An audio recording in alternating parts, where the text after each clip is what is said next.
नमस्कार, स्वागत है आप सभी का बिग फाइट में और मैं हूं आपके साथ सुप्रिया भट्ट। लोकसभा चुनाव 2024 के लिए चुनावी प्रचार करने पीएम मोदी दूसरी बार देवभूमि पहुंचे। ऋषिकेश के आईडीपीएल मैदान में जनसभा को संबोधित करते हुए प्रधानमंत्री नरेंद्र मोदी ने कांग्रेस के शासनकाल और बीजेपी के शासनकाल का अंतर बताया। पीएम ने कांग्रेस की सरकार को अस्थिर और कमजोर बताते हुए कई खामियां भी गिनाई। तो वहीं बीजेपी की मजबूत सरकार में सैनिकों, महिलाओं और सीमावर्ती क्षेत्र में विकास होने की बात कही।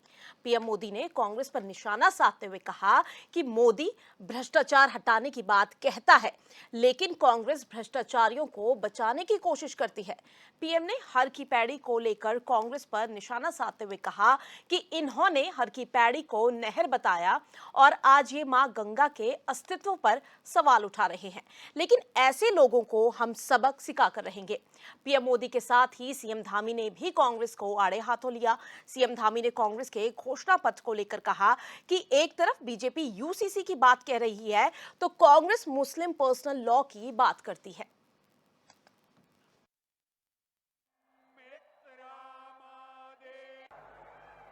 जब जब देश में कमजोर और अस्थिर सरकार रही है, तब तब दुश्मनों ने फायदा उठाया है।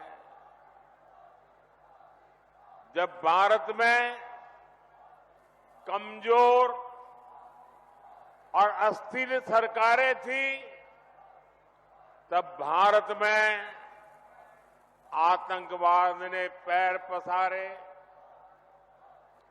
आज भारत में मोदी की मजबूत सरकार है, इसलिए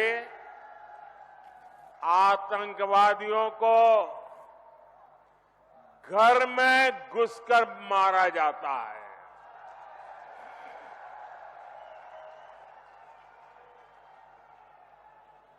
आज भारत में मजबूत सरकार है, इसलिए भारत का तिरंगा युद्ध क्षेत्र में भी सुरक्षा की गारंटी बन जाता है। सीमावर्ती गांवों को कांग्रेस अंतिम गांव कहती थी। भाजपा उन्हें देश का पहला गांव मानकर विकास कर रही है। कांग्रेस की सरकार होती तो ये सब कुछ लूट जाता। ये लूट मोदी ने बंद की है और इसलिए मोदी पर उनका गुस्सा सातवें आसमान पर है और इसलिए कुछ भी बोलते जा रहे हैं। और जब मैं कहता हूं, जब मोदी कह रहा है भ्रष्टाचार हटाओ, तो वो कह रहे हैं भ्रष्टाचारी बचाओ। आप मुझे बताइए साथियों, भ्रष्टाचार हमारे देश के लिए विनाशक है कि नहीं है? आपके लिए विनाशक है कि नहीं है? भ्रष्टाचार खत्म होना चाहिए कि नहीं होना चाहिए? इस देश को भ्रष्टाचार से मुक्ति मिलनी चाहिए कि नहीं मिलनी चाहिए? क्या मेरे जैसे व्यक्ति ने ईमानदारी से कोशिश करनी चाहिए कि नहीं करनी चाहिए? इसलिए कितनी ही मुसीबतें झेलनी पड़ी, आपके आशीर्वाद बने रहेंगे ना? आपके आशीर्वाद बने रहेंगे ना? ये आपके आशीर्वाद है कि मैं इतनी बड़ी लड़ाई लड़ रहा हूं। आपको भूलना नहीं है, ये वही कांग्रेस है जो कहती रही है कि हर की पौड़ी में वो मां गंगा के किनारे पर हर की पौड़ी नहीं है। ये क्या कहते हैं? एक नहर के किनारे बसी है। अब ये गंगा जी के अस्तित्व पर सवाल उठा रहे हैं। इन्हें उत्तराखंड के लोग सबक सिखा करके रहेंगे। साथियों, ये हमारा उत्तराखंड की पहचान ब्रह्म कमल से जुड़ी हुई है। ये धरती ब्रह्म कमल की धरती है और इसलिए इस बार भी यहां पूरी शान से पंचकमल खिलने चाहिए। खिलेंगे। दूसरी तरफ अभी कांग्रेस का घोषणा पत्र जारी हुआ है। हम एक तरफ यूसीसी की बात करते हैं और कांग्रेस पार्टी मुस्लिम पर्सनल लॉ की बात करती है। भाइयों बहनों, जिन पार्टियों ने अपने शासनकाल में देश को लूटने का काम किया है, आज जब उनसे जवाब मांगा जा रहा है तो तमाम तरह से आदरणीय प्रधानमंत्री जी को अनाप शनाप कहने का काम उनके द्वारा हो रहा है। भाइयों बहनों, हम सभी जानते हैं आज कुछ विपक्षी पार्टियां बौखलाकर जो उनके स्लीपर सेल हैं, वो स्लीपर सेलों को आगे कर रही हैं। हमको आज न उनके जातिवाद के चक्कर में आना है, न वर्गवाद के चक्कर में आना है। आज राष्ट्रपति आदरणीय प्रधानमंत्री जी के नेतृत्व में एक भारत, कश्मीर से लेकर कन्याकुमारी तक, अटक से लेकर कटक तक, उत्तर से लेकर दक्षिण तक, आज विकास की गति को आगे बढ़ता हुआ दिख रहा है। भाइयों बहनों, पूरी दुनिया का सशक्त भारत बन रहा है। लेकिन देश आज आगे बढ़ चुका है, देश अब जाग चुका है, देश बदल चुका है। आज नया भारत अपने उज्जवल भविष्य के लिए सजग और संवेदनशील। तो आज प्रधानमंत्री नरेंद्र मोदी ने ऋषिकेश के आईडीपीएल मैदान में ये रैली की। आपको बता दें, कुमाऊं मंडल के बाद आज ऋषिकेश में प्रधानमंत्री नरेंद्र मोदी ने तमाम मुद्दे उठाए वहां पर। इसी के साथ विपक्ष पर भी जमकर निशाना साधा। तो क्या कुछ खास रहा इसमें, तस्वीरें अभी हमने आपको दिखाई। इसी के साथ इसी विषय पर तमाम चर्चा के लिए हमारे साथ हमारे स्टूडियो में गेस्ट भी मौजूद हैं। रविंद्र कुमार भाजपा प्रवक्ता हमारे साथ यहाँ पर मौजूद हैं। इसी के साथ प्रमोद शास्त्री कांग्रेस प्रवक्ता हमारे साथ यहाँ पर मौजूद हैं। दीपक रावत जो कि यूकेडी नेता हैं, यूकेडी प्रवक्ता हैं, वो हमारे साथ मौजूद है। इसी के साथ राजेंद्र बिष्ट जी मौजूद हैं जो कि राजनीतिक विश्लेषक है। लाइव वो हमारे साथ जुड़े हुए हैं। बहुत बहुत शुक्रिया आप सभी का हमारे साथ जुड़ने के लिए। तो सबसे पहले मैं रविंद्र कुमार जी आप पे आना चाहूंगी। जिस तरह से आज एक जनसभा से 3 लोकसभा सीटें साधी हैं प्रधानमंत्री नरेंद्र मोदी ने, किस तरह से देखते हैं आज की आप ये तस्वीर? देखिए, प्रधानमंत्री मोदी का उत्तराखंड के प्रति विशेष लगाव है जी। और खाली आज चुनावी सभा के लिए आ रहे हैं, वो चुनावों से हटके भी उत्तराखंड में विशेष करके आते रहे हैं। वैसे तो माननीय प्रधानमंत्री जी पूरे देश भर में प्रत्येक जिले में कहूँ, स्टेट में कहूँ, अपना चुनाव से अलग भी वह जो है हर जगह जाते हैं। इसी कड़ी में अब क्योंकि 2024 का बड़ा चुनाव है, आम चुनाव है, तो उसको लेके आज जिस प्रकार से प्रधानमंत्री नरेंद्र मोदी जी ने उत्तराखंड की जनता को संबोधित किया और कहीं अपने काम गिनवाए, कांग्रेस सरकार की गलत नीतियां जो जिस प्रकार से 60-65 साल जो कांग्रेस ने राज किया उसको उजागर किया और जनता जो है पूरे तरीके से मूड बना के बैठी है भारतीय जनता पार्टी को दोबारा क्या तीसरी बार कहूंगा मैं, तीसरी बार पांचों की पांचों सीटें जो है भारतीय जनता पार्टी माननीय नरेंद्र मोदी जी की विजयी माला में 5 फूल यहां से उत्तराखंड से लगा के भेजेंगे जी। इसी के साथ प्रमोद शास्त्री हमारे साथ मौजूद है। प्रमोद जी क्या कहेंगे, जिस तरह से भाजपा की तरफ से तो तमाम रैलियां, स्टार प्रचारक तमाम रैलियां कर रहे हैं, जनता से अपील कर रहे हैं, लेकिन कहीं ना कहीं जो ये कांग्रेस है क्या कहेंगे, वो सोती हुई नजर आ रही है। उनकी तरफ से कोई स्टार प्रचारक की तरफ से अभी तक कोई सामने नहीं आया कि उत्तराखंड की भूमि में अभी तक किसी की भी तरफ से जनसभाएं नहीं की गई हैं। निश्चित रूप में कांग्रेस जमीनी स्तर पर बहुत मजबूती से काम कर रही है जी। और मैं ये समझता हूँ कि उत्तराखंड की जनता अब जो है इनके कहने में आने वाली नहीं है। उत्तराखंड के लोग पढ़े लिखे लोग हैं, वो बहुत ज़्यादा किसी के भाषणों पे विश्वास नहीं करते। ठीक है, बहुत संख्या में लोग गए ये सुनने के लिए गए कि पौड़ी की बेटी अंकिता का जो हत्याकांड हुआ उसके लिए आज प्रधानमंत्री जी कुछ बोलने वाले हैं। बहुत संख्या में लोग इसलिए भी गए तो प्रमोद जी, तमाम इसलिए भी मुद्दे गए कि आप- उन्होंने कहा कि आज हमारे बेटे के लिए रोजगार की, आज प्रधानमंत्री चुनाव के अवसर पर आए हैं, प्रधानमंत्री जो है हमारे बेटे के रोजगार की बात करेंगे, लेकिन प्रधानमंत्री जी नेहरू जी से लेकर के और जो 10 साल पहले तक जो कांग्रेस का शासन समाप्त, हमें सिर्फ और सिर्फ कांग्रेस की बुराई करने में पूरा भाषण प्रधानमंत्री जी ने कांग्रेस की बुराई करने पे लगाया। तो मैं समझता हूं कि प्रधानमंत्री जी को रात में सपने में भी कांग्रेस दिखती है। प्रमोद जी, तो जब आपने खुद बताया तमाम मुद्दे आपके पास है, तो ऐसे में कांग्रेस आखिर कहाँ सो रही है, कहाँ वो मुद्दे हैं?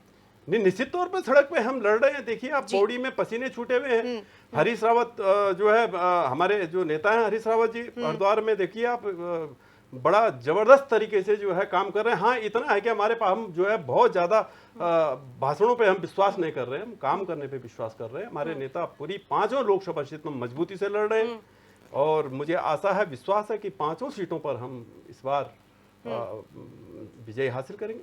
चलिए, दीपक रावत जी, आपके पास आना चाहूंगी। आप एक क्षेत्रीय पार्टी हैं, प्रदेश के तमाम मुद्दे आपके पास है, आपकी तरफ से क्या कुछ इस बार के लोकसभा चुनाव को साधने के लिए क्या कुछ आप कर रहे हैं?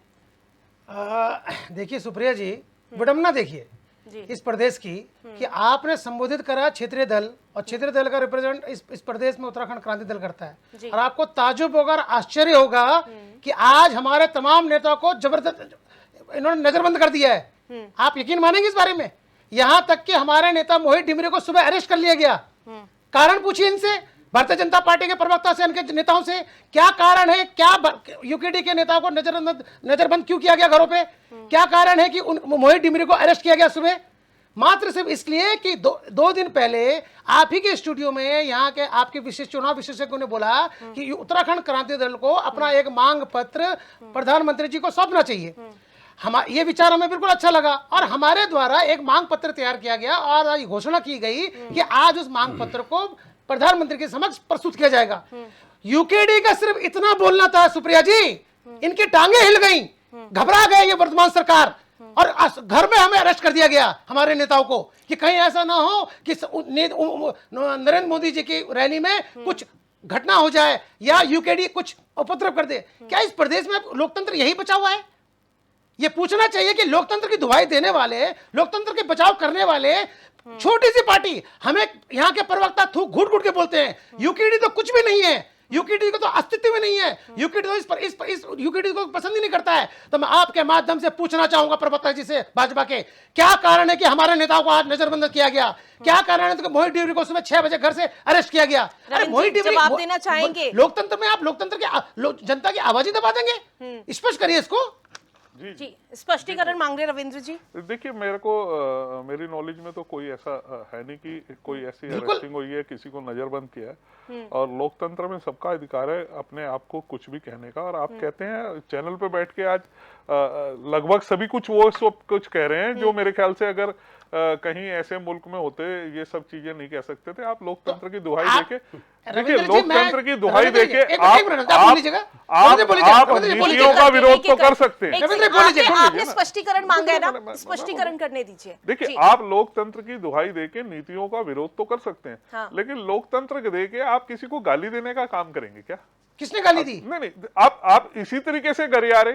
कौन कि टांगे कांप गई, हाथ कांप गए। अरे भाई, किसकी टांगे कांप रही? मैंने कौन सी गाली दी? आपको विपक्ष अरे आप क्या मतलब है? ये टांगे कांपना क्या होता है? रविंद्र जी, देख मिनट, आप बताइए ना। रविंद्र जी सुनिए, आपने कहा आपने कोई सत्ता पक्ष जो है, अगर विपक्ष कोई भी आवाज उठा रहा है, हम तो कहीं नहीं रहे। हमने कौन सी गाली दी आपको? हम किसी भी चलिए, अगर हम लोकसभा चुनाव के मुद्दों पर आते हैं, लेकिन अगर आज ये घटना घटी है तो इसकी जिम्मेदारी कोई वर्तमान सरकार घटना को नहीं है। और उनके देखिए, प्रवक्ताओं को देना चाहिए। आप अपने आप को कह रहे हैं हमें अरेस्ट गलत कर है, लिया। जो देखिए, प्रशासन ने किया वो गलत आज है। आपकी नींद देर से खुली, 9 बजे सो के उठ के, तो आप कहें कि हमें चाहे नजरबंद 10 बजे कर उठे दिया। हो, आप तो रात भर उठे हुए थे। अरे सुनो स्वागत ना, के लिए आप रात भर उठे हुए थे ना। आप नजरबंद कैसे होगा? आप उठे ही 9 बजे सो के। देखिए, आज प्रधानमंत्री जी आए थे, ये विषय अलग है, ये विषय में हम चर्चा करेंगे, लेकिन पहले ये बताइए कि प्रशासन ने किस कारण से हमारे नेताओं को नजरबंद किया और मोहित डिमरी को सुबह अरेस्ट हमारे किया? पास ऐसी कोई जानकारी नहीं है फिलहाल। क्यों नहीं जानकारी रखते हैं आप लोग जनता की? ऐसा काहे की जानकारी आप रखते अपने हैं? आप कोई भी जानकारी बनाते रहे तो इसका हमारे पे मसला नहीं है ना। आप क्या देखिए, आपको लग रहा है कि यहाँ आपको पर आप बोल अपने देंगे? आप पे इसका मतलब विश्वास आप नहीं कहने है, में झूठ बोल इसलिए रहे हो। आप अपने आप को छोटी पार्टी आपने मानते सही उसे हाउस हैं। हम हाउस यूकेडी अरेस्ट को किया हुआ कभी है। भी क्या चाहे कारण कोई है? भी दल हो, अरे कोई प्रधानमंत्री सा भी प्रधानमंत्री राजनीतिक अगर- दल हो, अगर हम लोकसभा किसी चुनाव को के छोटे मुद्दों बड़े पर की प्रधानमंत्री तुलना वो में हमारे भी हैं। तुलनात्मक वर्णन और नहीं देखिए- करते हैं। देखिए रविंद्र हमारे जी, लिए सभी प्रधानमंत्री पार्टियां वो सम्मानित भारतीय है। जनता पार्टी की नहीं है, हमारे प्रधानमंत्री लिए वो हमारे चुनाव भी एक हैं। रणनीति और तरह है। हम सबके हैं। हम और अपनी यदि हमें रणनीति के अपने कुछ हिसाब सवालों से के पास उनके चुनाव मांग में पत्र लेके जाना अपने था, तरीके तो क्या से कारण है चुनाव उनके लड़ने चलिए का एक काम सेकंड करते एक हैं। सेकंड एक सेकंड मुद्दा लोकसभा चुनाव को लेकर के है कि तमाम ये जो पार्टियां हैं वो अपनी तरफ से क्या क्या तैयारियां कर रही है। सर आप ही के पास आना चाहूंगी दीपक रावत जी, जिस तरह से अब ये मोदी की तरफ से तमाम जनसभाएं हो रही हैं, तमाम रोड शो किए जा रहे हैं, इसमें कितना असर चुनाव में पड़ेगा देखिए, और कितना यदि- बड़ा चैलेंज देखिए, यूकेडी के लिए, देखिए, क्योंकि क्षेत्रीय पार्टी है, मुद्दे उनके पास तमाम है, प्रदेश के मुद्दे उनके पास तमाम है, क्या कुछ किस तरह से देखते सुप्रिया हैं? जी, सवाल यही तो है। हाँ। प्रधानमंत्री जी के आने का कोई विरोध नहीं है। हमारे देश के प्रधानमंत्री हैं, वो कहीं भी जा सकते हैं, कहीं भी अपनी बात रख सकते हैं। हमारे लिए तो अच्छा था। मैंने कहा ना, आप ही के स्टूडियो में बैठ के किसी ने हमें ये राय दी और हमें वो राय बहुत अच्छी लगी कि हमेशा विपक्ष की भूमिका ये नहीं होती है कि सत्ता पक्ष को आप प्रश्न करते रहें। एक मांग पत्र तैयार करने के लिए बात बोला गया था और उत्तराखंड क्रांति दल ने एक मांग पत्र तैयार किया। मांग पत्र देने की बात ही जैसी हमने सार्वजनिक करी, हमारे सारे नेताओं को हाउस अरेस्ट कर दिया जिन्होंने मांग करी। मैं स्वयं बोल रहा हूं, सुबह 6 बजे हमारे पास मैसेज आ गया था कि मोहित डिमरी को अरेस्ट कर दिया गया है। क्वेश्चन ये सवाल क्या है कि अगर हम आप किसी के माध्यम से उस मांग पत्र को ले लेते, लोकतंत्र के आप किसी नहीं मिलने देते, कोई सम्मान नहीं, आप मांग पत्र लेते, मांग पत्र किसी के द्वारा पहुंचा देते, प्रधानमंत्री तक किसी भी द्वारा पहुंचता, कैसे पहुंचता, पर हमारी मांग क्या था उस मांग पत्र में? उस मांग पत्र में हमने कहा था इस प्रदेश, रविंद्र जी, उस मांग पत्र में क्या था? उस मांग पत्र में यह था कि इस प्रदेश को ग्रीन बोनस की जरूरत है, जो 2018 में वर्तमान की जो भारतीय जनता पार्टी की सरकार है, इन्होंने रखा। आप एक बात बताओ, इस समय आप राजनीतिक रण में हैं, रविंद्र जी मैं बोल रहा हूं, बराबर है, आप भी प्रत्याशी हैं, रविंद्र जी भारतीय मैं जनता बोल रहा हूं, पार्टी मुझे बोलने प्रत्याशी दीजिए, है। मैं बोलने दीजिए। सरकार आने का मांग दावा पत्र हम में क्या कर था? रहे हैं। सुनिए, देखिए रविंद्र देखिए, जी, गलत मांग पत्र में क्या था? ये आप बता रहा हूं। कहीं ना मांग चुनाव पत्र में में ये मांग पत्र याद आ रहा था है कि मूल निवास आपको क्यों नहीं दिया चुनाव गया? से पहले मांग मूल पत्र निवास दिया क्यों नहीं दिया गया? आप चुनाव के बाद मांग देना, पत्र में ये था, हम मानेंगे आपको, आप चुनाव के बाद मांग पत्र देंगे। आपका सिलसिला सिर्फ राजनीतिक स्टंट बनाना था, आपने राजनीतिक स्टंट बनाने के लिए ये सब चीजें करी। आपको किसने बताया? मांग पत्र आप में ये बताइए था ना, कि आप आज अगर पौड़ी आप में और आए हम हैं, एक तो ही अखाड़े में अंकिता खड़े दो भंडारी के पहलवान हैं। सीबीआई जांच क्यों नहीं की जा रही? क्या मैं कह रहा हूँ आपको इसका मतलब भरोसा नहीं है अपने आप में आपको कि नहीं हम मानना जीत ही मत नहीं मानिए, रहे। लेकिन हम- एक छोटी की आप पार्टी से अगर आप डर अपने गए, आप में भरोसा है, आपका प्रशासन डर देखिए, गया, खुद सुन आपने लीजिए हमें ना, हाउस आपको अरेस्ट कोई कर नहीं दिया। कह रहा हमारे छोटी नेताओं को पार्टी। बुलाओ, आप चल खुद ही रही है। स्वयं अपने और आप को भारतीय छोटी जनता पार्टी पार्टी मान के विशाल- बैठे हैं। विशाल जब पार्टी, आज इस एक तरह ही की रण में विशाल खड़े हुए पार्टी, दो पहलवान हैं, तो आप एक पहलवान सर आपके को पास कैसे मुद्दे मान भी सकते हैं हैं? दीपक रावत जी, कैसे दे सकते हैं? आपकी हमारी मांग पूरी आप करो, चार- जबकि आप चार अभी तो लोगों की हम पार्टी सब से डर चुनाव गए। में हैं। प्लीज कितनी शर्म की अरे बात है कैसी रविंद्र बात जी। है ये ठीक ना? है, ये आवाज- ये- आप ये आपसे इस आपने तरह के चुनाव से व्यवहार- पहले ठीक है, क्यों थोड़ा नहीं दिया? वॉल्यूम डाउन करके बात करिए, आप ऐसे इस में तरह के किसी को व्यवहार कोई की आपके मुद्दे समझ अपेक्षा में नहीं हमसे आएंगे, नहीं तमाम थी। जो आप नहीं, बोलना सुनिए, चाह रहे आप- हैं। समझिए ना, आप देखिए एक सेकंड दीपक हम भी जी। विपक्ष में हैं, बिल्कुल बिल्कुल हमारे विपक्ष में पास आपके एक पास सवाल भी होता तमाम है, मुद्दे ये हैं कहना सरकार कि मांग पत्र दीपक जी गलत- नहीं, एक बिल्कुल सेकंड, गलत। हमारे साथ और भी लोग मैं मौजूद मान हैं, रहा हूं, हमारे साथ और भी लोग मतलब मौजूद आपको हैं। अपने ऊपर विश्वास ही नहीं है। ये गलत बात है। नहीं, आप आपको डिसाइड विश्वास करेंगे ही क्या? नहीं है। दीपक जी लोग- एक सेकंड, हमारे साथ राजनीतिक विश्लेषक भी मौजूद हैं, उनका रुख कर लेते हैं। राजेंद्र लेकिन ये बिस्मिल गलत हमारे बात साथ मौजूद है। सर किस तरह से देखते हैं ये सारी तस्वीर को आप? सुप्रिया जी, जो आज जिस तरह प्रधानमंत्री बिल्कुल। ऋषिकेश में आए और उन्होंने भाषण दिया, हाँ। और उन्होंने अगर इस उनके पूरे भाषण को देखा जाए तो मैं उसको 3 जो है उसमें पार्ट में बांटता हूँ। पहली जो बात है कि उन्होंने इस भाषण में अपने आप को उत्तराखंड की जनता के साथ कनेक्ट किया है। आप ही देखिए, जहाँ तक हुड़का बजाने से बात से लेकर हो गई है, और यहाँ पे जो भी मतलब जिस तरह से देवी देवताओं का नाम लिया उन्होंने, जिस तरह से ने हरिद्वार, ऋषिकेश और आप समझ लीजिए हर जगह को, केदार खंड को, मानस खंड को अपने आप से जोड़ा। और उन्होंने ये कहा कि मैं भी यहाँ, जब राजनीति से पहले सिर्फ एक स्वयंसेवक था, तब मैं यहाँ पे आया करता था और मैंने जो है यहाँ पे देखा है सब कुछ, और मेरा यहाँ पे एक निजी जो है कनेक्शन है, एक निजी जो है मेरा यहाँ पे इस धरती से मेरा जो है कोई ना कोई कनेक्शन है। तो पहली चीज तो ये देखिए, आप ये समझ लीजिए कि नरेंद्र मोदी जी ने अपने आप को कनेक्ट करने की कोशिश करी है पूरे उत्तराखंड से, और उन्होंने ये बोला है कि मुझे हर बार आपने भरपूर प्यार और आशीर्वाद दिया, और इस वजह से जो है क्या कहते हैं 2 बार जो है आप लोगों ने हमें पूरी 5 सीटें जिता के भेजी, 5 बार आपने कमल कराया। तो एक तो पार्ट ये था। दूसरे पार्ट में उन्होंने क्या है कि उन्होंने जो भी मुद्दे रखे, उन्होंने मुद्दे रखे हैं विकास के, और विकास के बारे में उन्होंने बोला है कि उत्तराखंड, मेरे मुंह से जो निकला कि ये जो है उत्तराखंड अपने आप में इस दशक का जो है सबसे डेवलप जो है होगा।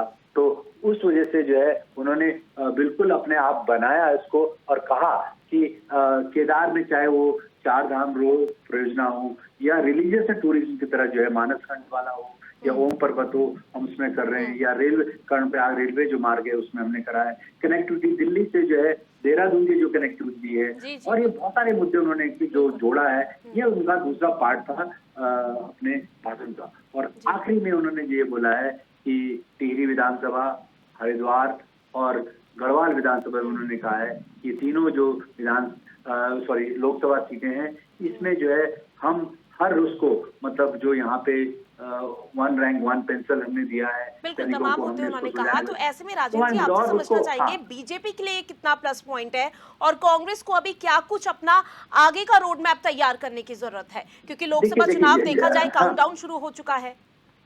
देखिए सुप्रिया जी, अगर आप देखें आज के बाद सिर्फ 6 दिन है जब आपको जो है आखिरी हफ्ता है जब आपको पूरी ताकत झोंकनी पड़ती है। और ऋषिकेश में स्पेशली एक, अगर आप जिसे हम कहते हैं स्ट्रैटेजिक जो है उन्होंने ये जनसभा करी है, उसका जो पूरा जो प्रभाव है वो हरिद्वार लोकसभा, आपके गढ़वाल और टिहरी लोकसभा से जो है यहाँ से सब कुछ होता है। और अगर आप ये देखें कि करीबन 1 लाख से ज्यादा की भीड़ वहाँ पे जुटी थी और हर आदमी जो है अपने आप को एक कनेक्ट कर रहा था नरेंद्र मोदी से, और नरेंद्र मोदी ने कहा है कि नहीं, आपने जो है 5 कमल खिलाने और 5 कमल मुझे देना। उन्होंने कहा कि क्योंकि यहाँ का जो राज्य का जो फूल है ब्रह्म कमल है, और ब्रह्म कमल जो है अपने आप में जो है उत्तराखंड को एक प्रदर्शित करता है, तो ये आपने मेरे को 5 कमल देने। तो आगे देखें कि इसमें जो भी उनका था कि इसका डेफिनेटली बहुत बड़ा प्रभाव पड़ेगा। और उन्होंने अपने जो कार्यकर्ता आए थे उन्होंने कहा जितने भी कार्यकर्ता है वो सब जगह प्रभाव पड़ेगा, जाइए क्योंकि और पूरी बात जितनी हम जनसभाएं भी देख रहे हैं, तमाम रोड शो देख रहे हैं, बीजेपी की तरफ से जो रैलियां की जा रही हैं, पूरा देखने को मिल रहा है जो बीजेपी है वो कोई कोर कसर नहीं छोड़ रही, लेकिन कांग्रेस जो है वो अभी भी अलर्ट मोड पे नहीं आ रही है। मैं प्रमोद जी आपसे ये जानना चाहूंगी, जिस तरह से भी हरीश रावत जी का ये बयान भी आया था कि कांग्रेस के अंदर अब सत्ता की भूख नहीं रही, जिस तरह से मतलब कांग्रेस अब जो एक्शन ले रही है, अब ये क्योंकि हरीश रावत जो है वो उत्तराखंड के एक सीनियर लीडर है, उनकी तरफ से ये आंकलन किया गया है कि कांग्रेस के अंदर अब वो जो सत्ता की भूख है वो नहीं रही। किस तरह से देखते हैं आप उनके इस बयान को? देखो सुप्रिया जी, निश्चित रूप में कांग्रेस आजादी के दौर की पार्टी है जी, और कांग्रेस साथी है, सत्ता कांग्रेस सत्ता में रही है और कांग्रेस ने सत्ता को नजदीक से देखा और कांग्रेस सत्ता में फिर आ रही है, मैं आपको बताऊं। लेकिन जो विशेष मुद्दे हैं इस समय भारत में, जो हमारा नौजवान बेरोजगार है, जो हमारा व्यापारी जो है हताश निराश है, जो हमारा जो है बहनें बेटी बचाओ बेटी पढ़ाओ के नारे तो खूब लग रहे हैं, लेकिन बेटी की स्थिति क्या है आप सब जानते हैं।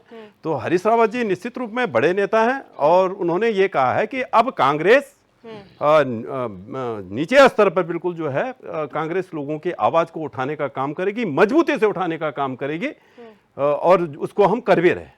सर जिस तरह से कांग्रेस ने भी अपनी तरफ से स्टार प्रचारकों की लिस्ट जो शामिल की है, लेकिन उसके बकायदे जैसे उत्तराखंड की भूमि में कौन कौन सी ऐसे तमाम स्टार प्रचारक हैं जिन्होंने अपनी चीज़ों को लेकर के जनता तक पहुंचे हैं? देखो मैं ये मानता हूं कि उत्तराखंड के लोग पढ़े लिखे लोग हैं और कांग्रेस के पास स्टार प्रचारकों की कोई कमी नहीं है, कोई कमी नहीं है स्टार प्रचारकों की। हमारी बहुत लंबी एक लिस्ट अभी जारी भी है, बिल्कुल। लेकिन सवाल यह है कि स्टार प्रचारक हमारे राज्य की जनता, हमारी बहनें, हमारी माताएं, हमारे नौजवान साथी हैं, हमारे जो जिनके मुद्दे हम उठा रहे हैं वही हमारे स्टार प्रचारक हैं। और इस समय जो है पार्टी विषम परिस्थितियों में चुनाव लड़ रही है। पार्टियों के जब खाते सीज पड़े हुए हों, धन का अभाव हो, एक पार्टी जो है वो धनाढ्य पार्टी है जो एन केन प्रकार से सत्ता में बना रहना चाहती है, और दूसरी पार्टी वो है जो जिसके खाते सीज हो रखे हैं लेकिन फिर भी प्रमुखता से वो चुनाव लड़ रही है। और मैं आपको विश्वास दिला रहा हूं कि अटल जी की सरकार में इंडिया सैनिक की तर्ज पे इस बार जो चुनाव, इस बार जो परिणाम आएंगे वैसे ही परिणाम इस बार आने वाले। जी, तो रविंद्र जी क्या कहेंगे इस मुद्दे पर? जिस तरह से उन्होंने कहा कि खाते सीज हैं धन की कमी की वजह से, लेकिन कांग्रेस ने हमेशा से अपनी तरफ से पूरा काम किया है। देखिए, मैं बड़े अच्छी प्रमोद जी चैनल पे बैठ के बढ़िया बातें करते हैं, लेकिन इनके यही नेता जो है कभी महिला प्रत्याशी भारतीय जनता पार्टी कंगना रनौत के बारे में उनके ऐसे अनगल ट्वीट करके उनके दाम के, उनकी बॉडी को लेके, उनकी काम को लेके जिस प्रकार से एक गंदी बद्दी टिप्पणी करते हैं, इनके नेता तमाम देश की महिलाओं के ऊपर ऐसी टिप्पणी और ऐसी आवाजें उठाते हैं। इनके नेता राहुल गांधी जी शक्ति को समाप्त करेंगे ऐसा वचन लेते हैं जनता के बीच में जाके।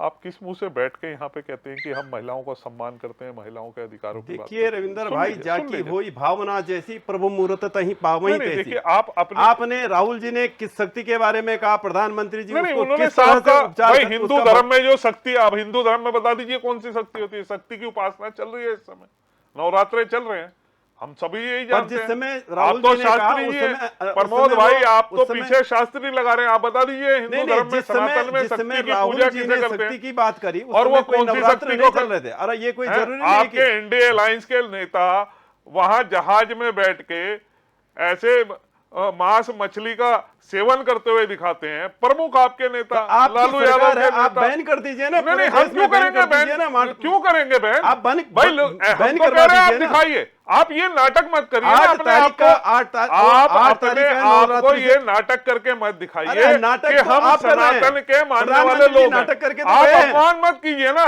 बताओ ना, क्यों नहीं? बहुसंख्यक देश की आबादी कोई को क्या जो 9 खाएगा, दिन क्या नहीं नवरात्रे खाएगा, क्या में आप डिसाइड करेंगे? पूजा पाठ करती है, माँ दुर्गे का, माँ शक्ति की पूजा की उपासना करती है, आप उस दिन खड़े होकर पहले दिन ही आप कहते हैं हमारी आजादी, हम जो मर्जी खाएं।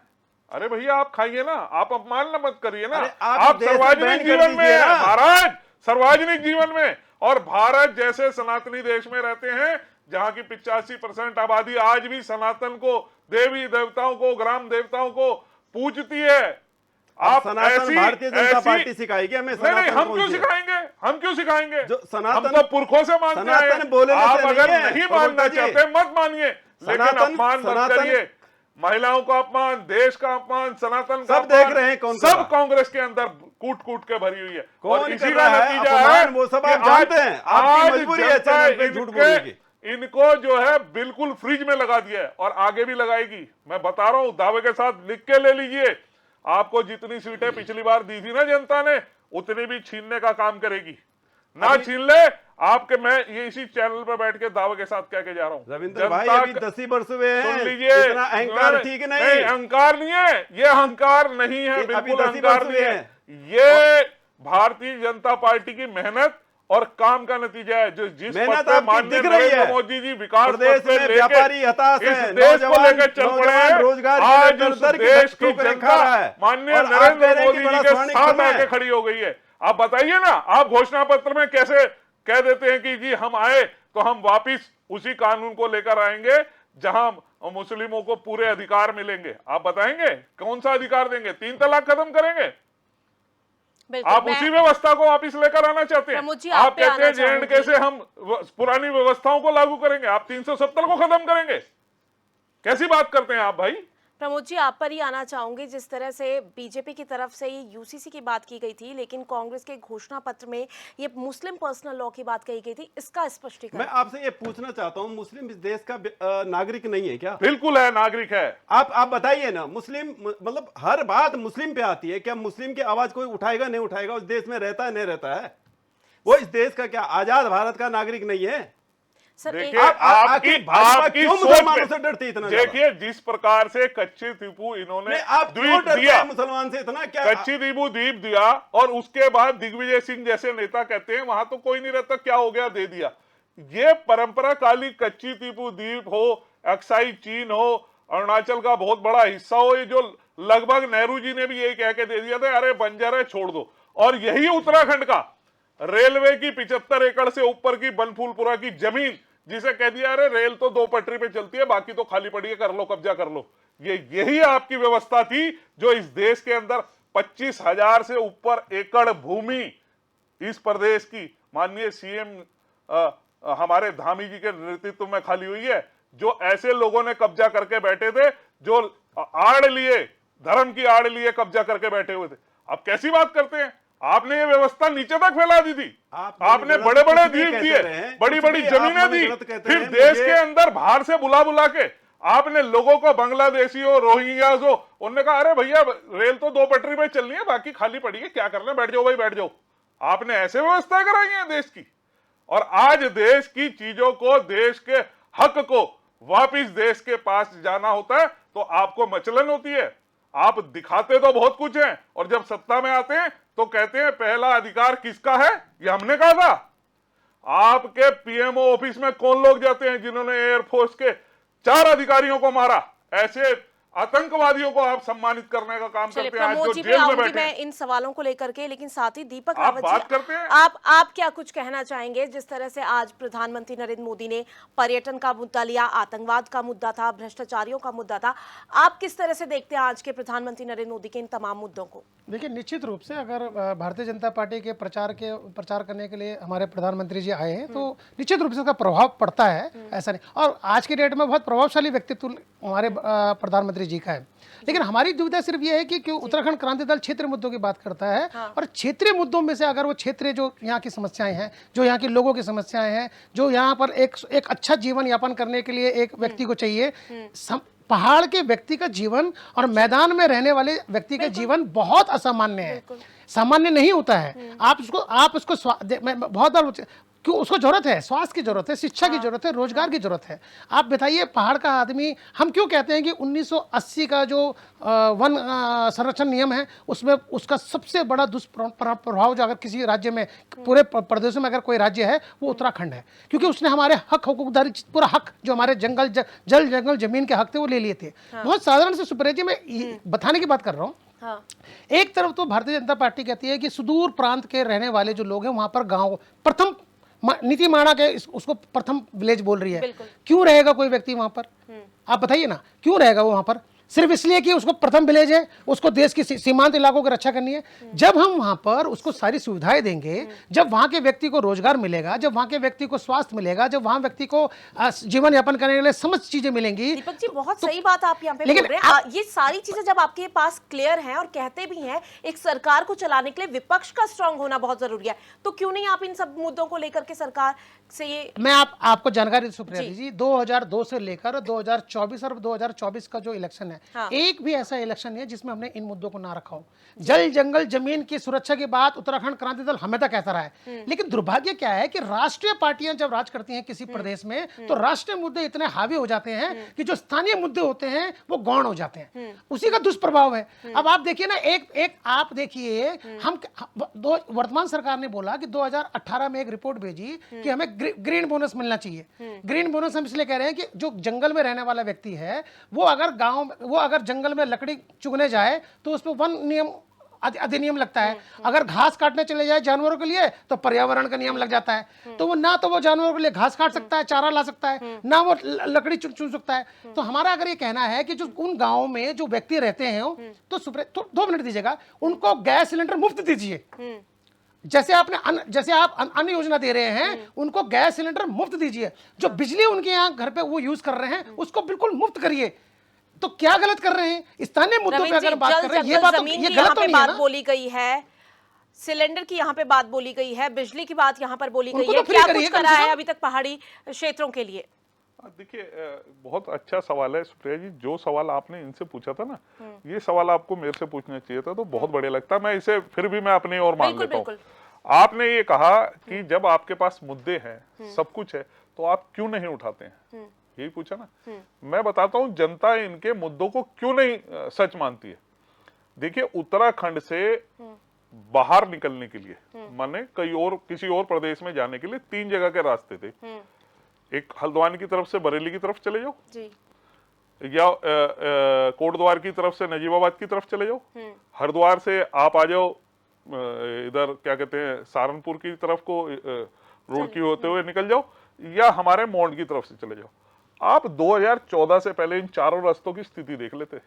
यहाँ देहरादून से निकलते थे तो एक ही सुरंग थी 100 साल पुरानी, जिसमें 4 घंटे लाइन में खड़े होके पूरी जाम की मतलब इतनी देर में, आज जब दिल्ली पहुंच जाते हैं इतनी देर में जाम खुलता था। यहाँ से हरिद्वार से जाने के लिए पुल सड़कों की चौड़ाई जो थी 18 फीट 20 फीट थी हाईवे की, और उस पे पुलियों की तंग हाली ये थी कि 14-14 फीट की पुलियां थी और चाहे उस बरेली वाले रूट पे देख लेते, चाहे और ये नजीबाबाद वाले रूट पे देख लेते, ये सारे रूट है, ये जनता ने देखे हैं। आज जिस प्रकार ये स्मूथली निकलते चले जाते हैं ना लोग किसी अन्य प्रदेश के लिए, वो पहले संभव नहीं था। रविंद्र जी, ये आप तो हुई सुन लीजिए, प्लेन अब की बात। मैं उसी उनके बात पे मुद्दा पहाड़ी क्षेत्रों को लेकर के, माना गांव को लेकर। मैं विषय- सुप्रिया जी, मैं उसी बात पे आ रहा अरविंद जी, हूँ। मैं आपको इस बात मैं का विषय ये उठा रहा हूँ, बता रहा पहाड़ के हूँ लोगों कि का- जब प्लेन के एरियाज हमारे में, भारतीय जनता पार्टी देखिए के सुन प्रवक्ता लीजिए ना, रघुनाथ जब मादानी प्लेन बोला, के एरियाज यही तो समस्या में है। आपको घुसने का रास्ता नहीं बोलना है था, किसी को? आप पहाड़ पे कैसे चले? आज पहाड़ों पे जो व्यवस्था बन रही है, आप रविंद्र जी, जाइए ना, सबसे बड़ी समस्या यही है। ऋषिकेश से पौड़ी जाने का रास्ता देखिए ना, बिल्कुल।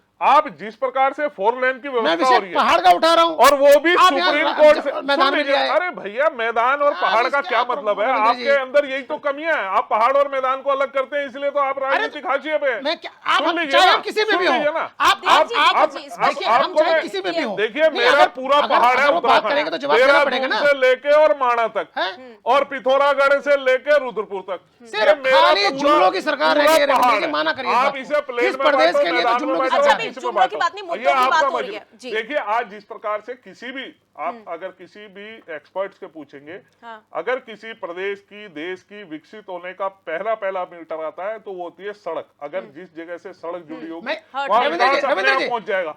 सुन मैं- लीजिए, मैं- आपकी रविंद्र व्यवस्था जी, ऐसी थी रविंद्र जी, 2014 से क्या पहले सिलेंडर जहाँ- फ्री होना चाहिए नहीं होना चाहिए, मैं पूछ रहा हूँ आपसे। नहीं भैया कुछ नहीं सिलेंडर free होना फ्री मिलना चाहिए नहीं मिलना मैं चाहिए? कह रहा हूँ कुछ नहीं बहुत free होना बढ़िया, चाहिए। आप हमारे जल आपको जंगल जमीन के सिर्फ- अधिकार ले लो। आपको सिर्फ हम- जो है मतलब- यहाँ का मतलब युवक अपना जो है गांव छोड़े काबिल हम, बने, अपना उसको गांव छोड़े हम, टेक्निकली इतना डाम बनाओ तो आप लोग इतना हमारी जोरदार छाती तरीके से में हम पानी यूज technically करो, आप उसको हमारी solid छाती बनाएं, हमारे घर का skilled और labor घर बनाएं, से बाहर भी पढ़ा हम ही लिखा निकले, बनाएं। जंगल में भी ना लेकिन जाएं आप free के और आप लालच यहाँ में पर बैठ पड़वा के एसी की हवा सुन लीजिए, खाएं, और ये ना, ना। बिजली के लिए जो अरे पूरे आपको गांव तो पता ही नहीं उजड़े है। वो हमारे उजड़े, विस्थापित टीरी का अरे पहाड़ी भैया, हो, आप एक बात क्या बताओ। बात कर रहे हैं रविंद्र जी? आप आप सुन क्या बात लीजिए कर रहे ना, हो? आप- यही तो आप विडम्बना जिस समय है आप कि सत्ता में कांग्रेस के साथ थे, बांध के नाम पे आज विस्थापित हो यहाँ की पहाड़ का बात को आदमी करते हैं। देखिए ये ऐसे में तो सुन किसी लीजिए, को कुछ सुन समझ लीजिए, नहीं देखिए, आएगा, ना मैं उनकी आपको बात एक समझ बड़े में मजे की आएगी बात बताता हूं। और ना ही उनकी तरफ से पूछे गए सवाल मैं से एक बड़े मजे की बात बताता हूँ। रविंद्र जी, देखिए सुनिए इस बात। ये Short, कांग्रेस short, के रविंद्र जी, साथ बहुत हरीश serious रावत के matter है, साथ इसको समझिए इस बात को। यूकेडी की सरकार में शामिल थे। आप शामिल उसको थे छोड़ या दीजिए। नहीं थे? आप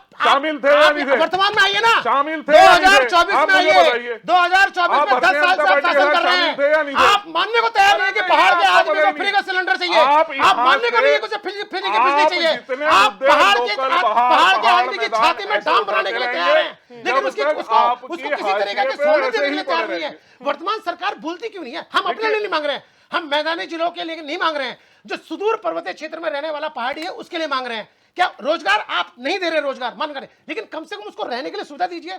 क्या गलत मांग रहे हैं अगर उत्तराखंड क्रांति दल बोलता है कि उनको बिजली फ्री करिए? आप पहाड़ की छाती में डाम तो बना रहे हैं, डाम उसको विस्थापित भी कर रहे हैं, और हम वहां पर जो आदमी वहां पर बचा हुआ है, रह रहा है, उसको सुविधा क्यों नहीं दे रहे हैं? सिलेंडर उसको मुफ्त क्यों नहीं मिलना चाहिए?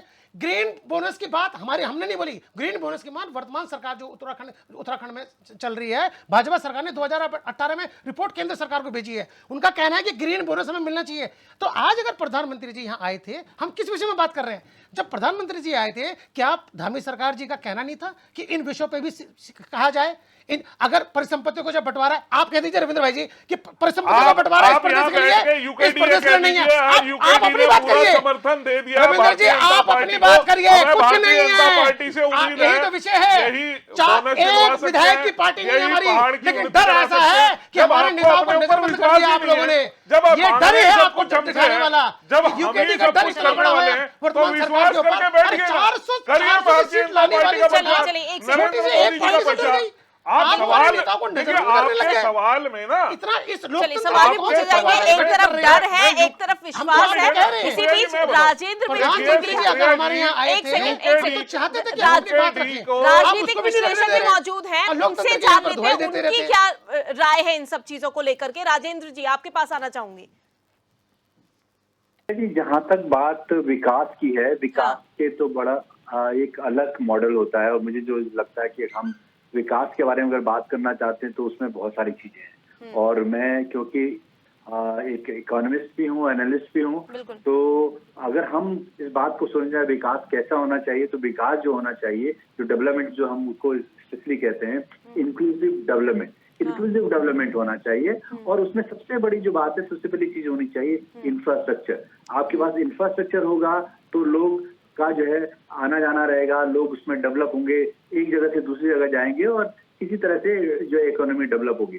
जहां तक बात है कि बीजेपी की जो सरकार है पिछले 10 सालों में, उसने अच्छा काम किया है एज अ इंफ्रास्ट्रक्चर डेवलपमेंट में। अगर हम कंपेयर करेंगे, चाहे रोड हो, एयर हो, पोर्ट हो, हर जगह अगर आप ये देखें तो आपको वो डेवलपमेंट नजर आता है। मैं अभी चुनाव में कवर करने के लिए तमिलनाडु गया था, मैंने वहां पे कुछ जगह मैंने देखा, तो अगर हम तमिलनाडु को, जो कि अपने आप में बहुत एक स्ट्रांग स्टेट मानी जाती है, उसको कंपेयर करेंगे उत्तराखंड से, तो जिस तरह उत्तराखंड में इंफ्रास्ट्रक्चर तमिलनाडु तो वो ही नहीं है। जिस तरह के लोग वहां रह रहे हैं, मैंने गाँव में देखा, हमारे उत्तराखंड की हालत बहुत अच्छी है, मतलब उनसे कई गुना अच्छी हमारी हालत है, लेकिन हम लोग उस बात को नहीं समझते। हमें ये समझना पड़ेगा कि किस तरह से हम इंक्लूसिव डेवलपमेंट करें। आज हम वही बात कर रहे हैं, आज अगर हम रिलीजियस टूरिज्म की बात कर रहे हैं तो वो बहुत बड़ी बात है, एडवेंचरस टूरिस्ट की बात कर रहे हैं तो वो बहुत बड़ी बात है, और इस इफेक्ट में आते आते काम होता है, किस तरह से होता है। बट हाँ, ऐसा नहीं है कि जो डेवलपमेंट है वो एक कंटिन्यूस प्रोसेस है। अगर आप ये नहीं कहते कि डेवलपमेंट आज हो जाएगा, 1 साल बाद हो जाएगा, 2 साल बाद होगा, वो कंटिन्यूस प्रोसेस है और टाइम के हिसाब से उसको बदलना ही पड़ता है, उसको करना पड़ता है। पर जहां तक बीजेपी की बात है उत्तराखंड में, वो स्पष्ट नजर आता है पूरे। इवन मैं आपको बता रहा हूँ कि मैंने तो काफी ट्रेवल किया अभी चुनाव में, तो मैंने ये देखा है कि उत्तराखंड के उस हिसाब से काफी डेवलपमेंट हुआ है, और राज्यों में भी अगर आप देखेंगे तो काफी है। तो मुझे लगता है कि सरकार अगर चाहे, जहां तक यूकेडी की बात है, यूकेडी के मुद्दे बहुत स्ट्रांग मुद्दे हैं, लेकिन यूकेडी के साथ मैं उनसे एक रिक्वेस्ट करना चाहूंगा कि जितने भी मुद्दे हैं, जब आपके पंचायत के चुनाव होते हैं, जब आप नगर निगम के चुनाव होते हैं, जो ग्रास रूट के चुनाव होते हैं, उस पे इन मुद्दों को जो है लेके जाए, वहां के लोगों को समझाए और एक विषय और उसको राजेंद्र जी, एक विषय राजेंद्र जी, जो ग्रीन बोनस है वो केंद्र सरकार ने देना है। इस प्रदेश की परिसंपत्तियों का जो बंटवारा निपटाना वो केंद्र सरकार ने करना है, उनसे मिलकर करना है। हमारे विषय ये है, क्या ये विषय इस प्रदेश के लिए महत्वपूर्ण नहीं है? ग्रीन बोनस देखिए मैं रावत जी, देखिए जहां तक ग्रीन बोनस की बात है वो अपना एक अलग टॉपिक है, उसको हम इकोनॉमिक और सोशल जो है उसका जो बैकग्राउंड है उसमें अलग से डिस्कस कर सकते हैं। मैं तो इतना ही कहना चाहूंगा प्रदेश के लिए महत्वपूर्ण है कि नहीं है, प्रदेश के लिए महत्वपूर्ण है कि नहीं है? मैं नहीं कहता कि महत्वपूर्ण नहीं है, यही विषय तो हम बोल रहे हैं। आपके जो मुद्दे हैं वो बहुत महत्वपूर्ण है, लेकिन मैं कहता हूँ कि क्योंकि आप एक पॉलिटिकल पार्टी है, रीजनल पॉलिटिकल पार्टी है, ये क्या चीज होगी कि आपके मुद्दे इतने स्ट्रांग होते हैं लेकिन आपको वोट नहीं पड़ते। इसका मतलब कहीं ना कहीं आपने जो कम्युनिकेशन देते हैं आप जनता को, वो जनता तक नहीं पहुंच पाते। इस बात को तो यूकेडी को समझना पड़ेगा, और इस बात को मैं कहता हूं कि आज बीजेपी की गवर्नमेंट है, बीजेपी की गवर्नमेंट चाहे जो भी करती है, लेकिन हर एक, अगर आप समझ लो कि एक एंड टू एंड जो जनता है वो उनके मुद्दों को समझती है, और तब मुद्दों को समझती है तो वोट देती है। अगर आप समझ लो ये तीसरी बार जो है क्या कहते हैं लोकसभा में जो है बीजेपी किसी तरह से जो है, मुझे जो लग रहा है जिस तरह की पॉजिटिव ट्रेंड दिख रहा है बीजेपी के लिए, तो ये इसका मतलब यही है कि कहीं ना कहीं वो जो बात करते हैं, जो मुद्दे रखते हैं, उनको लोग समझते हैं और उनको ये लगता है कि हमारा फ्यूचर बीजेपी के साथ है, तो इसीलिए जो है बीजेपी को वोट देते हैं। तो मैं वो कहते हैं चाहे कोई भी पार्टी है, उनके जो मुद्दे हैं हर एक के जो है मुद्दे स्ट्रांग होते हैं। हम कांग्रेस की बात करते हैं, कांग्रेस के मुद्दे अपने आप में बहुत इंपॉर्टेंट है, लेकिन क्या बात है कि कांग्रेस कि लोग उसको, लोगों को कन्विंस नहीं कर पा रहे हैं, या उनका वोट प्रतिशत क्यों गिर रहा है, ये हमें बहुत सारी चीजें देखनी पड़ेगी। सुप्रिया जी, बिल्कुल आत्ममंथन करने की यहाँ पर यूकेडी पार्टी को जरूरत है। और इसी के साथ अब मैं कांग्रेस से प्रमोद शास्त्री जी जो मौजूद है उनके पास जाना चाहूंगी। सर, आपसे मैं तमाम मुद्दों को लेकर के बात कर रही हूँ, लेकिन आप उसमें जिस तरह से मनी का अकाउंट सीज होने की बात कर रहे हैं, अभी भी आपके पास ऐसे कोई तमाम मुद्दे नहीं है जिनको लेकर के, क्योंकि कांग्रेस का ही अगर हम स्टडी करें तो आप अगर अंदर ही देखें तो तमाम ऐसे बड़े बड़े नेता हैं कांग्रेस के जो कि कांग्रेस पार्टी को छोड़ के अब भाजपा का दामन थाम रहे हैं। दिनेश अग्रवाल को देख लीजिए, हरक सिंह रावत की तरफ से अभी ये स्पष्ट नहीं हो पाया, लेकिन उनकी जो बहू है वो भाजपा का दामन थाम चुकी है। इन सब तस्वीरों को आप किस तरह से देखते हैं? देखिए, जो भाजपा थाम रहे हैं, भाजपा में जा रहे हैं, भाजपा वॉशिंग मशीन है, पूरे देश से लोग जा रहे हैं। जब तक वो कांग्रेस में हैं महाभ्रष्टाचारी हैं, भाजपा में जाते ही वो शिष्टाचारी हो जाते हैं, और पहले वो जो है बहुत निकम्बे होते हैं, भाजपा में जाते ही उनको टिकट मिल जाता है। तो निश्चित रूप में जो है, जो लोग जा रहे हैं उनकी अपनी महत्वाकांक्षाएं हैं। और क्या कमी कांग्रेस पार्टी की तरफ से रह रही है कि अब वो बीजेपी, क्योंकि सर देखिए लोकसभा चुनाव है, काउंटडाउन यहाँ पे शुरू हो चुका है, ऐसे में पार्टी को छोड़ना बड़ा झटका तो ये कांग्रेस के लिए है। बिल्कुल निश्चित रूप में जो पार्टी को छोड़ रहे हैं, जो ऐसे समय पे जो पार्टी को छोड़ रहे हैं बहुत गलत है। लेकिन जब जमीर मर चुका हो तो क्या करें फिर बताओ भाई। पार्टी क्या करेगी? पार्टी ने 6-6, 7-7 बार उनको टिकट दिया। पार्टी टिकट ही दे सकती है। पार्टी ने उनको 2-2 बार कैबिनेट मंत्री बनाया। आपको जो है महानगर जैसे देहरादून का मेयर का टिकट दिया, आप नहीं जीत पाए। और उसके बाद में यदि कांग्रेस बुरी है तो उनके कहने से कांग्रेस बुरी हो नहीं सकती, उनके कहने से बुरी नहीं होगी। सब लोग जो है अति महत्वाकांक्षी लोग हैं, जिनको सत्ता में हमेशा बना रहना चाहिए, बना रहना है, वो जा रहे हैं, छोड़ करके जा रहे हैं। लेकिन मैं आपको बताना चाहता हूं, कांग्रेस ग्रास रूट पे काम करेगी। फिर पुनः कांग्रेस फिर दोबारा खड़ी, नए विजन, नए मिशन और नए लोगों को लेकर के कांग्रेस काम कर रही है और मजबूती से काम कर रही है। इस पांचों की पांचों लोकसभा में हमारी जोरदार वापसी हमारी हो रही है। बिल्कुल, तो कांग्रेस की तरफ से ये कहना है कि आरसीए किया जा रहा है, रूट कॉज एनालाइज यहाँ पे किया जा रहा है और पांचों की पांचों जो लोकसभा सीट है उस पर कांग्रेस की जीत का परचम जरूर लहराएगा। रविंद्र जी, आपके पास आना चाहूंगी, आप किस तरह से देखते हैं इस जो ये कांग्रेस की तरफ से जो ये भाजपा का दामन थाम रही है, इस तरह की तस्वीर को आप किस तरह से देखते हैं? क्या इससे फायदा है भाजपा को? देखिए, फायदा तो निश्चित रूप से बिल्कुल होता ही है। आप यही सवाल जब आपने हमारे साथी प्रवक्ता शास्त्री जी से किया तो वो बेचारे असहज हो गए। तो ऐसी ही मनोदशा तमाम तरीके से इनके कार्यकर्ताओं पे पड़ती है। अब आप ये कुछ भी बयान दे सकते हैं कि ये हमारे काबिल नहीं थे या ये, देखिए कोई ये नहीं, हमने नहीं कहा कि हमारे काबिल नहीं थे वो, हमने ये नहीं कहा। लेकिन ये तो सच है कि हमने उनको 6-7 बार जो है टिकट दिया नहीं दिया। रविंद्र जी आप बताओ, आपको कितनी बार टिकट मिला? आपकी बात मान रहा हूँ, सुन लीजिए। देखिए, और आज आपके हम बॉस भेज रहे हैं, कार्यकर्ता नहीं कह रहे हो, आपके नेता बन रहे हो आकर के। सुन लीजिए ना, आपको तो कम से कम आप लोगों को विरोध, जी आप लोगों को डट के विरोध करना चाहिए। क्यों विरोध करेंगे? देखिए लोकतंत्र की आप दिन रात दुहाई देते हैं, लोकतंत्र खतरे में, लेकिन यही लोकतंत्र है। ये भारत की पार्टियों के अंदर ही जा रहे हैं। अगर किसी का, आप बताइए, अगर एक वैचारिक रूप से एक पार्टी बिल्कुल हीन छीन हो गई हो, जिसने अपने विचारों को, अपने संस्कारों को तिलांजलि दे दी हो, ये आपको लगता है ना? सुन लीजिए ना, ये तो आपको लगता है ना? नहीं, हमें नहीं लगता। ये आपके नेताओं को लग रहा है तभी वो छोड़ के जा रहे हैं। अच्छी बातें करनी है। अरे धरातल की स्थिति देखिए, धरातल की स्थिति देखिए, जनता को लग रहा है, इसलिए आपको धरातल की स्थिति देखिए।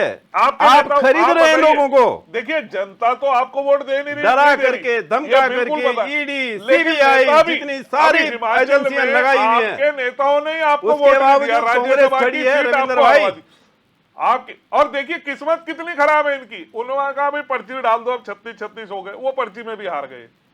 तो देखिए कांग्रेस इस समय बहुत बुरी दशा से रविंद्र भाई, हार जीत ये हार जीत का मतलब, हार जीत से बड़ा, हार जीत बड़ी बात नहीं है। देश रहना चाहिए, देश मजबूत रहना चाहिए। अरे देश तो मजबूत है भाई, और देश मजबूत नहीं है, नौजवान बेरोजगार है, आज भाषणों में मजबूत है, सिर्फ अच्छे भाषण, गंगा जी के किनारे आकर के बढ़िया बढ़िया भाषण देने से देश नहीं चलेगा। रक्षा मंत्री ए.के. एंटोनी खड़ा होकर संसद में कहता है कि भाई हम नहीं दे सकते हैं, हम बुलेट प्रूफ जैकेट नहीं खरीद सकते हैं, हम नए हथियार नहीं ले सकते हैं, खजाना खाली हो चुका, हमारे पे पैसा नहीं है। आप बताइए, आज 60 लाख करोड़ रुपए से ऊपर का जो आयुध निर्माण है, जो भारत में बनने वाला आयुध है, वो भारत की डिफेंस ने, हमारी सेना ने भारत की कंपनियों से खरीदा है।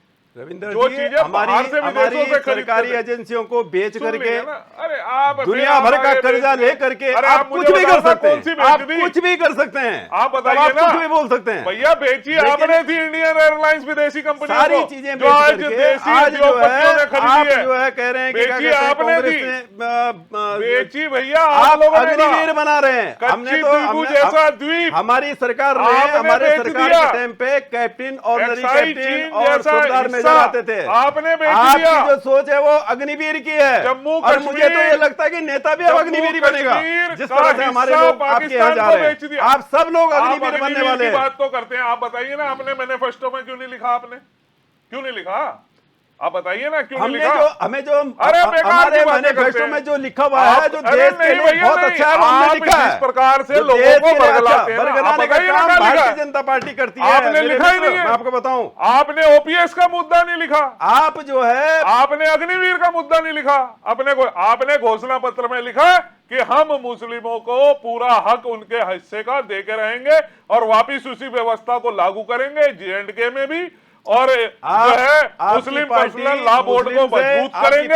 आप बताइए ना, आप देश की हित की बात कर रहे हैं, भी उन्हीं का करती जिक्र आप करते हैं। बताइए ना, आप ये बताएं, आपको जो है आप इतना पूर्ण बहुमत दे रखा है, आप ये बताओ कि नौजवान बेरोजगार क्यों है? इससे आप बात करें ना।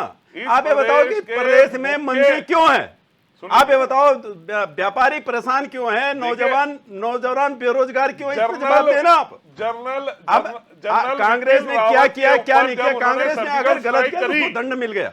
जब सर्जिकल स्ट्राइक करी, आप ही लोग थे जिन्होंने सवाल खड़ा किया था कि नहीं, अरे तो सबूत रविंदर भाई, आप बताइए, देश आपके में लिए देश सर्जिकल कहाँ है? स्ट्राइक हुए बहुत जब पहले भी हुए एनिमेट हैं। हुआ, आपने ये कहा है कि सबूत दो। आप बताइए आपको कहाँ है? अरे आप सनातन विरोधी, आप राष्ट्र विरोधी, आप पब्लिक विरोधी, आप महिला विरोधी, सब आप पे लागू होता है, सब आप पे लागू होता है। हमारी पार्टी आजादी के टाइम की पार्टी है और हम बहुत फख्र महसूस करते हैं कि हम कांग्रेस के लोग हैं। हम जुमलेबाजों के जुमलेबाजी में विश्वास नहीं रखते हैं। दीपक रावत जी, आपके पास आना चाहूंगी, देश क्या जानना चाहता है कहेंगे? एक्साइज चीज क्यों दिया? जुमलेबाजी या दावे, क्या कहेंगे? देखिए, भारतीय जनता पार्टी के ऊपर जुमलेबाजी का जो आरोप लगता है, जी। वो आरोप 15 लाख वाले विषय पर लगता है, बाकी और किसी में नहीं है। कि 15 लाख बोल के 2014 के इलेक्शन राजनीतिक 15 लाख दे 2 करोड़ दूंगा, नौकरियां क्या थी? 2 लाख करोड़। उसके बाद ये कहना इन्हीं के नेताओं द्वारा कि वो सिर्फ एक जुमला था इलेक्शन के लिए, चुनाव के लिए, यही आरोप होता है। तो तब विपक्ष ये सारे प्रश्न करता है कि 2 जितने भी करोड़ नौकरियों का जो हाँ, था, मैं वैसे कितना कह रहा हूं। नौकरी मिले? आप बताओ ना रावत जी, आप ही बता दें। नहीं, बिल्कुल सही है कि उसमें भी एक नहीं ठहर पाए, बहुत से विषय हैं। तो तब भारतीय जनता पार्टी पे ये आरोप लगता है कि जो वो कहते हैं, क्या ये चुनाव के लिए है, क्षणिक भर के लिए, कि चुनाव में मतदाता प्रभावित होकर उनको वोट दे दे और बाद में वो कह दें कि ये चुनाव के लिए था, बस कुछ नहीं। इसीलिए आरोप भारतीय जनता पार्टी पे लगता है। अन्यथा यदि वो कोई ऐसा काम करते हैं जो इस प्रदेश के लिए या इस देश के लिए बहुत ही अच्छा हो, यहाँ के लोगों के लिए अच्छा हो, यहाँ के नौजवानों के लिए अच्छा हो, तो उसका विरोध कभी भी उत्तराखंड क्रांति दल नहीं करता या कोई और भी दल नहीं करेगा। लेकिन यदि जीतने के बाद आप ये कह दें कि जो हमने पूर्व में जो हमने भाषणों में कहा, या जो हमने कहा वो सिर्फ एक जुमला भर था, ये जुमला शब्द कहीं से नहीं आया है। ये भारतीय जनता पार्टी के नेताओं ने ही उसके बाद बोला है कि वो इलेक्शन के लिए जुमले होते हैं, उसका इस्तेमाल किया जाता है प्रभावित करने के लिए। तो विपक्ष अगर वर्तमान में आज ये कहता है कि जितने भी मुद्दे आज अगर प्रधानमंत्री जी यहाँ से बोल के गए, या इससे पूर्व जितने भी विभिन्न मंचों से उन्होंने जो वादे किए, अगर बाद में उनसे पूछा जाए, वो पूर्ण ना हो और कह दिया जाए कि ये सिर्फ जुमले थे लोगों को प्रभावित करने के लिए, ताकि वो भारतीय जनता पार्टी के जो उम्मीदवार हैं उनको वोट दें, तो छलावा किससे हुआ? यहाँ की जनता के साथ ना, चाहे वो देश की जनता के साथ हो या प्रदेश की जनता के साथ हो। इस पे विपक्ष प्रश्न करता है। अन्यथा यदि कोई अगर वो अपनी बातों पे जो उन्होंने वादे किए हैं, उन वादों को धरातल पे उतार देते हैं और जनता के काम आते हैं, तो उसका विरोध क्यों करेगा कोई? क्योंकि अगर भारतीय जनता पार्टी हो, कांग्रेस हो, यूकेडी हो या कोई अन्य दल हो, ये समाज की सेवा करने के लिए तो है, राजनीतिक रूप से समाज की सेवा करने के लिए है। और अगर समाज की सेवा, समाज में अगर कोई चीज होती है, अच्छी चीज होती है, तो उसका विरोध कोई नहीं करेगा। लेकिन अगर सिर्फ क्षणिक फायदे के लिए, लाभ के लिए आप अगर मंचों से, बड़े बड़े मंचों से अगर आप कुछ ऐसी बात बोल दें, बाद में अगर बस बहुत से मुद्दे हैं भारतीय जनता पार्टी के जो 2014 में बोले गए, रविंद्र जी, 2019 में बड़ी बड़ी बातों की आप बात करें, इन विषयों पर प्रश्न कर रहा है विपक्ष। मंचों से की गई बातों की आप बात करें, लेकिन आपने भी तो जब अपना घोषणा पत्र जारी किया था, तो आपने भी तो बड़े पॉजिटिव होकर के आपकी तरफ से ये बोला गया था कि दमदार तरीके से जो अब यूकेडी है वो चुनाव लड़ेगी, लेकिन आप नजर कहीं नहीं आए। देखिए, निश्चित रूप से हम स्वीकार करते हैं, आपके चैनल के माध्यम से हम लगातार पहले भी स्वीकार कर चुके हैं कि कुछ ना कुछ जो पूर्व में जो हमारी राजनीतिक अपरिपक्वता थी, या कहें कि कुछ हमारे नीतिगत फैसले थे, उनका सबसे बड़ा नुकसान हमारे वर्तमान में हमें यूकेडी को भोगना पड़ रहा है। लेकिन यूकेडी इस प्रदेश के बनने से पहले और आज भी लगातार स्थानीय मुद्दों पे ही अपने राजनीति केंद्रित रखती है। कभी भी हम चाहे सत्ता में हो ना हो, हमारा कोई प्रतिनिधि हो ना हो, हमने अपनी लाइन से कभी अलग नहीं हटे। हमने स्थानीय मुद्दे जो हमेशा उठा के रखे। अंकिता भंडारी में आज अगर जिंदा है, जिसमें सारा विपक्ष अगर बात कर रहा है, तो इसके पीछे उस टाइम कोई नहीं था, उत्तराखंड क्रांति दल ही था। बेरोजगारी के मुद्दों में अगर कोई हो, बॉबी पवार को अगर समर्थन देने की बात हो तो उत्तराखंड क्रांति दल ने ही उनको समर्थन दिया। तो जब जब कोई स्थानीय मुद्दा होता है, स्थानीय मुद्दों पे यहाँ के जो उनके अधिकारों पे अगर कोई हनन होगा या किसी प्रकार के जीवन कोई एक अच्छा जीवन यापन करने के लिए कोई नीतिगत फैसले लिए जाएंगे या किसी नीति से दुष्प्रभाव होगा, तो उसका विरोध उत्तराखंड क्रांति दल अवश्य करेगा। हम कभी भी इसमें विरोध नहीं, अगर कोई अच्छी चीज हो रही है उत्तराखंड क्रांति दल कभी विरोध नहीं करता है। लेकिन हाँ, आज की डेट में जैसे हमारे राजनीतिक विशेषज्ञ भूपेश जी बोल रहे थे, निश्चित रूप से हमारे मुद्दे जो हैं वो राष्ट्रीय मुद्दों के आगे गौण है। और इसका सबसे, अगर यहाँ की जो जनता है वो अगर जितनी देर तक स्थानीय मुद्दों पे अपने हकों की बात नहीं करेगी, तो सबसे ज्यादा दुष्प्रभाव अगर किसी एक पे अगर आज उत्तराखंड के बनने के 22 वर्षों के बाद हुआ है तो यहाँ के मूल निवासियों को हुआ है, उनके अधिकारों को हनन हुआ है। और भविष्य में भी अगर इसी तरह चलता रहा तो सबसे ज्यादा नुकसान उन्हीं को होगा। इसीलिए तो हम लोग सजग पहरी है। त्याग, तपस्या और बलिदान तो हमारा इस प्रदेश के बनने से पहले का स्लोगन है। आज भी हम उसी नियम में चल रहे हैं, त्याग, तपस्या और बलिदान। चाहे हमें समय का बलिदान करना पड़ रहा हो, तपस्या है कि जब जनता हमें सत्ता देगी हम अपनी योजनाओं को लागू करेंगे। तो ये सारी चीजें हमारे साथ लगी रही हैं और भविष्य में हम मान के चलते हैं कि जनता बहुत जल्दी हमारी बातों को मानेगी और उत्तराखंड क्रांति दल के उम्मीदवारों को आगे बढ़ाएगी, जिता के लाएगी, चाहे प्रदेश में जितने भी तमाम इलेक्शन हो। राजेंद्र जी, पूरा तमाम डिस्कशन आपने सुना, आप क्या कुछ कहेंगे इस पूरे मामले पर? यूकेडी को पता है कि कहां पर क्या कमी चल रही है? देखिए सुप्रिया जी, अगर हम बात करते हैं, सत्ता की बात करते हैं, तो जितनी भी राजनीतिक पार्टी हैं वो उनका एक ही मकसद है, उसका ऑब्जेक्टिव एक ही होता है। देखिए आप समझ लीजिए कि राजनीतिक पार्टी की किसी तरह सत्ता हासिल करना। मैं ये कह रहा हूँ कि अगर आपने क्रांति नहीं करनी है, और क्रांति का भी जो ऑब्जेक्टिव होता है कि क्रांति करके सत्ता हासिल करना, और सत्ता हासिल करने के बाद जो उनके अपना जो ऑब्जेक्टिव है, जो उनके अपने मुद्दे हैं, उनको इम्प्लीमेंट करना। लेकिन जहां तक बात कह रहे की बात है कि बीजेपी अपने आप में बहुत बड़ा संगठन है, वो हर चीज को इस तरह से ले रही है कि वो उन्हें लग रहा है कि सपोज कोई मतलब अगर कंस्टिट्यूंसी जो है बहुत बिल्कुल उसमें जीतने के उस पे है, लेकिन फिर भी वो जो है पूरा जो है अपना ध्यान उस पे दे रही है, अपने संगठन को मजबूत कर रही है। आज भी प्रधानमंत्री ने ये बोला है कि अब लोग जब यहाँ से घर जाएंगे तो अगले 7 दिन हमारे लिए बहुत इंपॉर्टेंट है। वहाँ पे जितने भी बूढ़े लोग हैं उनको बताइए कि मैंने उनको जो है अपना जो है प्रणाम भेजा है और अपना जो है राम राम भेज दी है कि जिस जैसे वो जो है वोट करें। जितने गांव में जो लोग हैं युवा, उनके पास जाइए और उनसे बोलिए कि मैं वोट कीजिए। तो ये कहने के बाद जो है ये किस तरह से, देखिए राजनीति जो है इस तरह की होती है कि राजनीति का मतलब बीजेपी का मतलब ये नहीं कि सिर्फ जो 370 सीट या 300 सीट जो भी है वो लेके आए और जो है बनाएंगे, वो तो बना ही लेंगे। लेकिन इस बार वो क्या है, उनका जो मेन ऑब्जेक्टिव है कि वो एक इतनी लंबी जो है रेखा खींचना चाहते हैं, इतने ज्यादा वोट प्रतिशत बढ़ाना चाहते हैं कि अगली बार जो और पार्टी हो, जो ऑपोजिशन है, वो उनके नजदीक में ना आए। तो इसी कड़ी में तो जितने भी मतलब कांग्रेस के हैं या किसी और पार्टी के लोग ज्वाइन उनको करा रहे हैं कि उनके भी अगर कोई वोट प्रतिशत है, उनको भी कोई नेता है, विधायक है, पूर्व विधायक है, वो लोग भी छोड़ के आ रहे हैं, या कोई और अधिक वो है वहाँ पे पदाधिकारी लोग हैं वो भी आ रहे हैं। तो उनका एक ही फोकस है कि बीजेपी अपने आप में स्ट्रांग है, लेकिन वो स्ट्रांगेस्ट बनाना चाहती है, वो और जो है वोट प्रतिशत को बढ़ाना चाहती है। बिल्कुल, स्ट्रांग को और स्ट्रांगेस्ट यहाँ पर भाजपा जो है वो बनाना चाहती है। जिस तरह से अब 19 अप्रैल को ये चुनाव होने हैं, देखने वाली बात होगी कि आखिर उत्तराखंड में जो जनता है वो किसको चुनती है, क्या कुछ रिजल्ट रहेगा। शुक्रिया ये तमाम बातचीत के लिए। हमारे साथ ये जो तमाम गेस्ट थे उन सभी का हमारे साथ जुड़ने के लिए बहुत बहुत शुक्रिया। तो 19 अप्रैल को ये चुनाव होने हैं, एक फेज में ये चुनाव होगा जिसका जो रिजल्ट है वो कैद हो जाएगा और 4 जून को प्रत्याशियों के भविष्य का रिजल्ट आएगा। तो फिलहाल मेरे साथ बिग फाइट में आज इतना ही। बने रहिए HNN 24/7 के साथ। नमस्कार।